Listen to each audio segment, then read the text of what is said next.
नमस्कार शेतकरी मित्रांनो पाहुयात अहमदनगर जिल्ह्यातील महत्त्वाच्या अशा कृषी उत्पन्न बाजार समिती राहुरी येथील आजचे म्हणजे दिनांक 21 जुलै 2024चे कांदा बाजारभाव।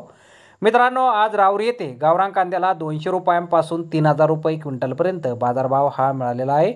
राहुरी येथे एकूण 18,177 कांदा गोण्यांची आज आवक ही दाखल झाली होती। त्यामध्ये एक नंबर क्वालिटीच्या कांद्याला 2505 रुपयांपासून 2900 रुपये क्विंटलपर्यंत बाजारभाव मिळाला आहे। 2 नंबर क्वालिटीचा कांदा 1505 रुपयांपासून 2500 रुपये क्विंटलपर्यंत विकला आहे। 3 नंबर क्वालिटीचे कांदे 200 रुपयांपासून 1500 रुपये क्विंटलपर्यंत विकलेत आणि गोल्टी कांद्याला आज 1500 रुपयांपासून 2500 रुपये क्विंटलपर्यंत कृषी उत्पन्न बाजार समिती राहुरी येथे बाजारभाव हा मिळालेला आहे। तर धन्यवाद शेतकरी मित्रांनो, व्हिडिओ शेवटपर्यंत पाहिल्याबद्दल। व्हिडिओ आवडल्यास व्हिडिओला लाईक करा, शेअर करा, चॅनलला सबस्क्राईब करा। पुन्हा भेटू अशाच एका नवीन व्हिडिओमध्ये। जय जवान जय किसान।